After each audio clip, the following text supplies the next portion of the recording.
So I'm going to try to describe time in a way that I just epiphanized. So, as I was saying earlier, let's say that there's nothing happening. It's a frustration of concept. And so, at that frustration, there are ept increases, which cause slips of energy within that continued compression of frustration. And so we can call a slip of energy like this. And no matter what's going on, that slip of energy, as it occurs, is suddenly acted on with enough force from every direction because of the space that it exists in, the matter that it exists in, that it eventually turns into this. Now, obviously, this is being pushed in as it pushes out. Now, because of that, it means that there's the force of it pushing out, repelled by the force of it pushing in, and because of this, there's a fold in which things can fall in, and that is how gravity works. Now, I didn't mean to describe that. Give me a second.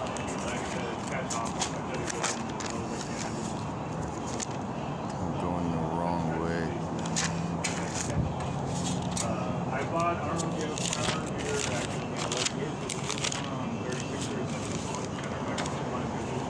So, let's say that there's a dispersion of energy.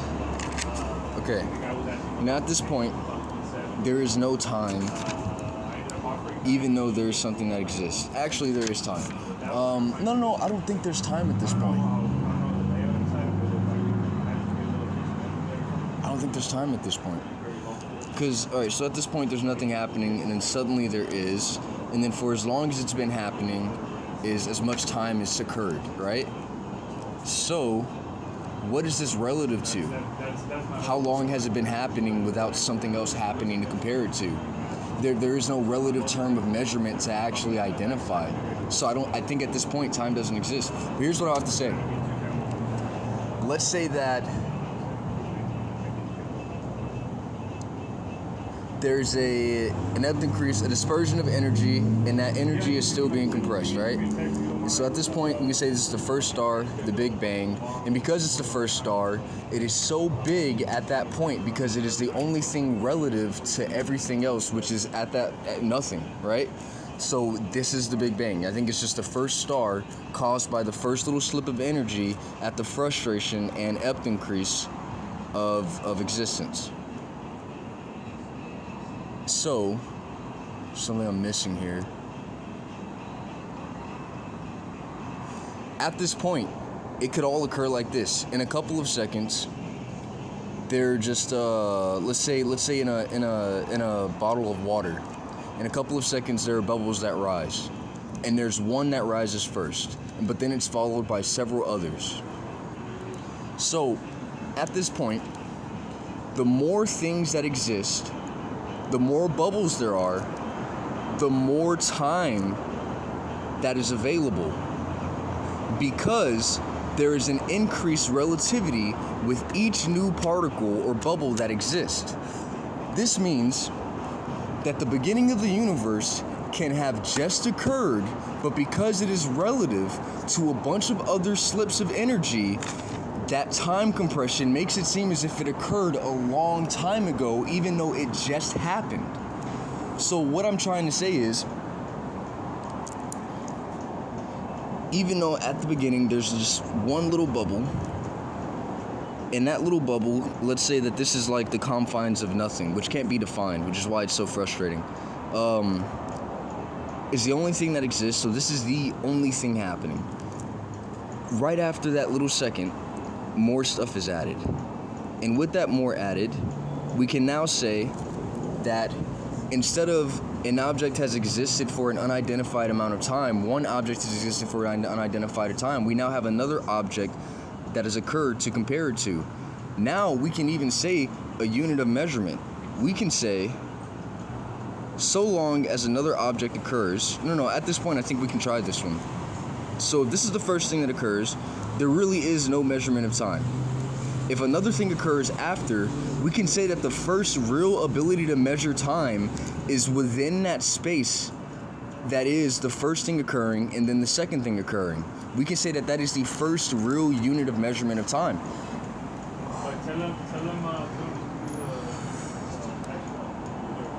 And that it continues on and on and on.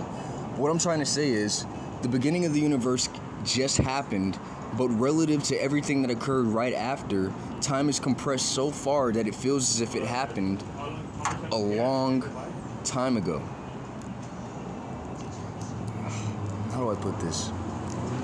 So one thing occurs. Let's cancel everything else on the page. One thing occurs. Just because it's there, there's no seconds, there's no minutes, there's no time, because there's nothing relative for it to be measured against. So, as another thing occurs, because it is now relative to this and has occurred after, not only do we have our first instance of measurement of time, we have our first instance of an ability to say first and second. So, sorry, I'm getting cloudy right now. There's a lot of frustration. Because of this, this makes this a relative point to that second occurrence. Meaning, instead of it just being one thing that's occurred, because something else has occurred, it means that everything is occurring within a time measurement that is directly going back to this point in relativity. Oh, how do I say that? Directly going back to this point in relativity. And as more things exist, and because they exist, gravity, which shares a relationship with time, continues to compress until there's so much happening all of a sudden that this feels as if it happened a long time ago relative to what's occurring right now. It's my best attempt to get it.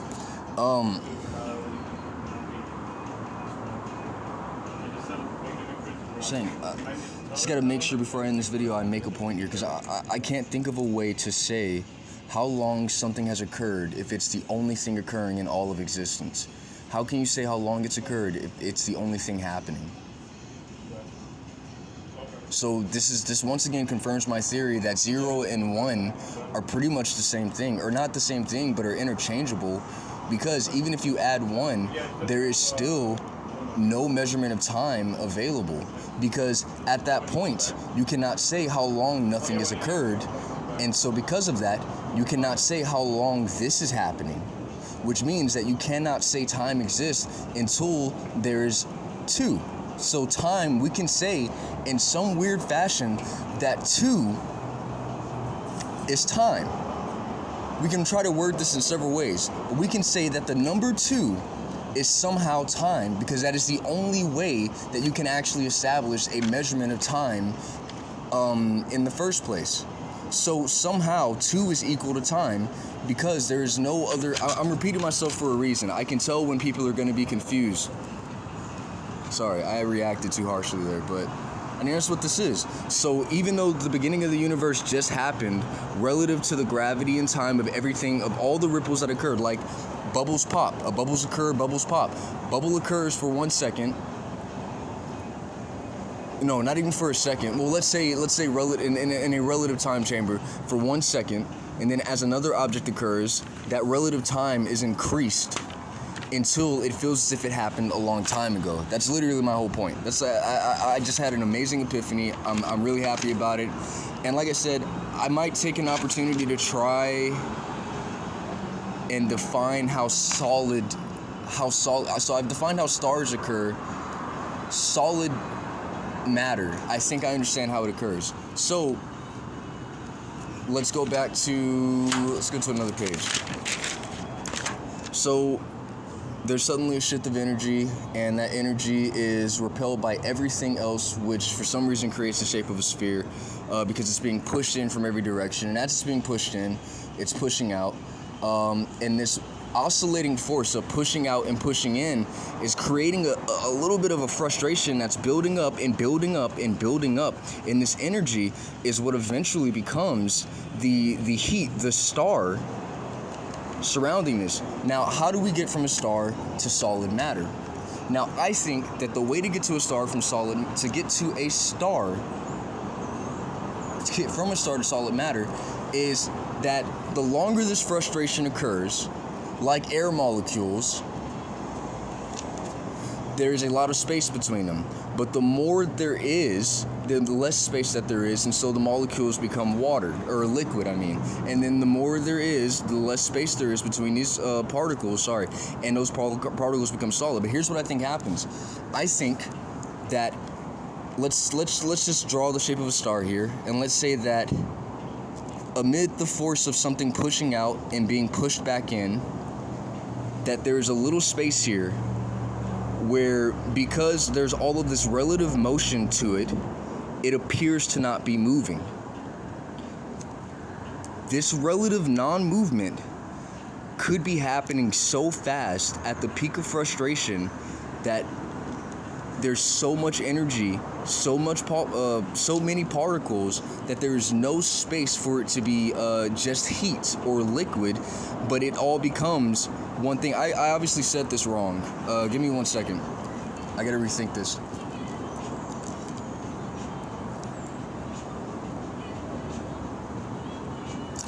So, okay. No, I'm still good. So, there's sudden energy. That energy is compressed into one space, which you can't say because there's nothing, but, and then it's pushing out. Now, as it pushes out, once again, repeating myself to reiterate the points and help it be understandable to those who still don't get it. Instead of that force being activated right here, that force is more so activated at the balance of resistance. So it's not going to be exactly at that dispersive energy, but that energy is still going to be under a lot of pressure. That pressure is just holding all of it in one place. And so this relative stillness compared to the stillness of nothing is what creates solid matter. I think I said that well enough, but I'm gonna take a break for now.